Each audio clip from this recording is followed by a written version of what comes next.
Okay, so today we are going to see another chapter of CRPC, that is order for maintenance, wives, children and parents. Okay, first we need to understand its layout कि ये कहाँ पे है.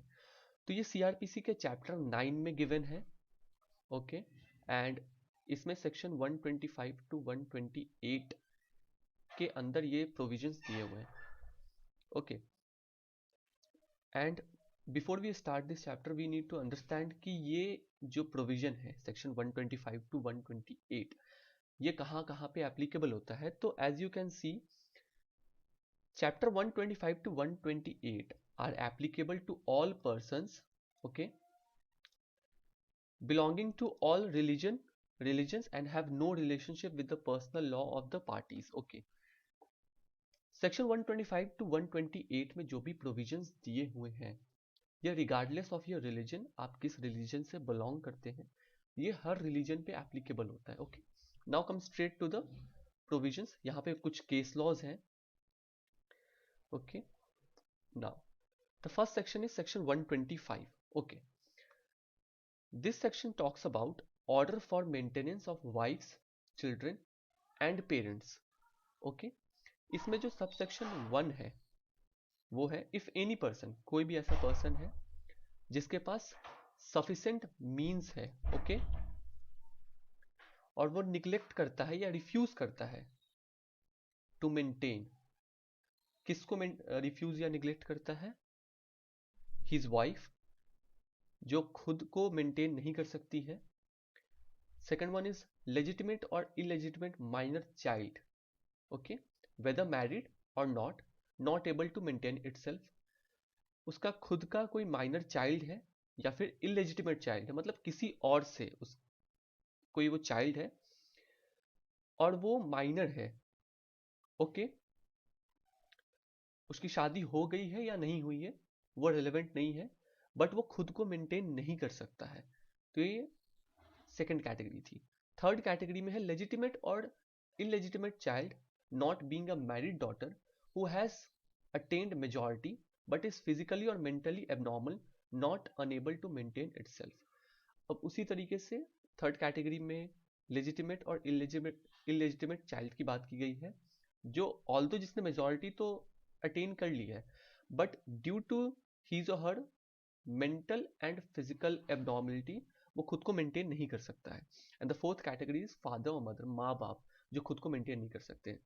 Okay, तो अगर कोई person in चारों लोगों को, मतलब ये जो चार कैटेगरीज हैं उनमें जो जो लोग आते हैं उनको मेंटेन करने से मना कर देता है, तो मैजिस्ट्रेट ऑफ फर्स्ट क्लास, जो मैजिस्ट्रेट ऑफ फर्स्ट क्लास होता है वो में upon proof of such refusal और निग्लेक्ट, अगर उसे लगता है कि जो पर्सन है वो रिफ्यूज कर रहा है या निग्लेक्ट कर रहा है एंड रेलेवेंट एविडेंस है, तो वैसे केसेस में जो मैजिस्ट्रेट है he can order to make a monthly allowances to such persons as the magistrate may direct from time to time.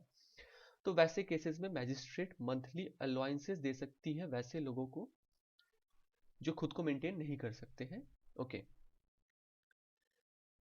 इसका प्रोवाइजो है that the magistrate may magistrate direct कर सकता है to the father of a minor female child as referred in clause B to make such allowances, कि अगर किसी minor female child है, उसका कोई फादर है, तो उसको मैजिस्ट्रेट डायरेक्ट कर सकती है that until she attains majority, जब तक वो मेजॉरिटी अटेन नहीं कर लेती है, if the husband of such minor female child, जो माइनर फीमेल चाइल्ड है उसका जो हस्बैंड है वो उसके पास सफिशिएंट मींस नहीं है ताकि वो अपनी वाइफ को प्रॉपरली मेंटेन कर सके, तो वैसे केसेस में फादर को, जो मैजिस्ट्रेट है वो फादर को डायरेक्ट करेगी कि आप उस जो माइनर फीमेल चाइल्ड है आप उसको मेंटेनेंस दो. ओके, इसका नेक्स्ट प्रोवाइजो है दैट द मैजिस्ट्रेट में during the pendency of the proceeding, मतलब जब प्रोसीडिंग कोर्ट में चल रही है तो वैसे केसेस में एंट्री मेंटेनेंस, एंट्री का मतलब होता है इन बिटवीन, तो वैसे केसेस में प्रोसीडिंग के इन बिटवीन भी मेंटेनेंस दिलवा सकती है. Okay, the next provision is that the application for entry monthly allowances, जो एप्लीकेशन है एंट्री मंथली अलाउंसेस का, वो जिस दिन से एप्लीकेशन फाइल हुई है उसके 60 डेज के अंदर डिस्पोज्ड ऑफ हो जानी चाहिए। ओके, इसका एक्सप्लेनेशन है कि इसमें माइनर किसको कहेंगे, तो माइनर वो लोग हैं जिन्होंने मेजॉरिटी अटेन नहीं की है एंड जिसके रिगार्डिंग इंडियन मेजॉरिटी एक्ट 1875 में प्रोविजंस दिए हुए हैं। एंड वाइफ के लिए बोला गया है, wife includes who has been divorce, जिसका डाइवोर्स हो चुका है, और हु हैज ऑब्टेन्ड डाइवोर्स, जिसने डाइवोर्स ऑब्टेन किया है एंड उसने दोबारा शादी नहीं की है, तो ये ऐसे केसेस में वो वाइफ भी मेंटेनेंस के लिए एलिजिबल है। Okay, now coming to subsection 2, allowances for maintenance or interim maintenance. Maintenance या इंटरिम मेंटेनेंस के लिए एंड एक्सपेंसेस फॉर प्रोसीडिंग, वो पेएबल होगी, किस डेट से पेएबल होगी, from the date of order, जिस दिन से ऑर्डर पास हुआ है उस दिन से वो अलाउंसेस मिलेंगे उसे। And if so order from the date of application for maintenance or interim maintenance, एक तो डेट जिस दिन ये ऑर्डर पास हुआ उस दिन से आप मेंटेनेंस के लिए एलिजिबल हो सकते हो, या फिर जिस दिन आपने एप्लीकेशन दी थी मेंटेनेंस के लिए या इंटरिम मेंटेनेंस के लिए, उस दिन से भी आप अलाउंसेस के लिए एलिजिबल हो जाएंगे। The next subsection is breach of order without sufficient cause. In this it is given that कि अगर मैजिस्ट्रेट पास करती है ऑर्डर कि आपको मेंटेनेंस देना है एंड जिस पर्सन को उसने ऑर्डर किया है वो उस ऑर्डर को ब्रीच करता है, उस ऑर्डर को नहीं मानता है, तो वैसे केसेस में the magistrate may issue a warrant for levying the amount due and may sentence such person for the whole or any part of. तो वैसे केसेस में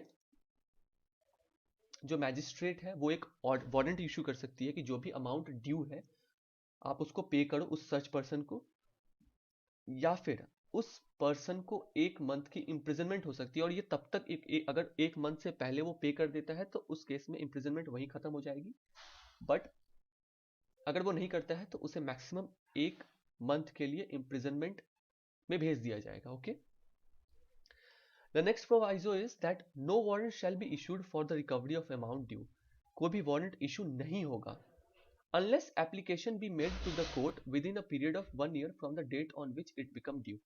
मतलब जिस दिन से वो अमाउंट ड्यू हुआ है उसके 1 साल तक आप वो वारंट इशू नहीं कर सकते। फॉर एग्जांपल 1 जनवरी 2023 को ऑर्डर इशू हुआ मेंटेनेंस के लिए, ओके, एंड उस दिन से ही मेंटेनेंस मिलने के लिए वो पर्सन एलिजिबल हो गया, बट उसके 1 साल तक, दैट इज 1 जनवरी 2024 तक अगर कोई भी एप्लीकेशन आप फाइल नहीं कर सकते। उसके बाद जैसे ही वो पीरियड खत्म होगा उसके बाद ही आप वो एप्लीकेशन डाल सकते हो एंड उसके बाद ही वारंट इश्यू होगा। Okay, the next proviso is that if such person offers to maintain his wife, जिस पर्सन के अगेंस्ट मेंटेनेंस का ऑर्डर पास हुआ है वो ऑफर कर रहा है, वो अपनी विलिंगनेस शो कर रहा है that he is ready to maintain his wife with a condition, कि उसकी ये कंडीशन है दैट जो उसकी वाइफ है उसे उसके साथ रहना होगा, एंड उसकी वाइफ ऐसा करने से मना कर देती है, तो वैसे केसेस में द मैजिस्ट्रेट में consider any ground of refusal and make an order.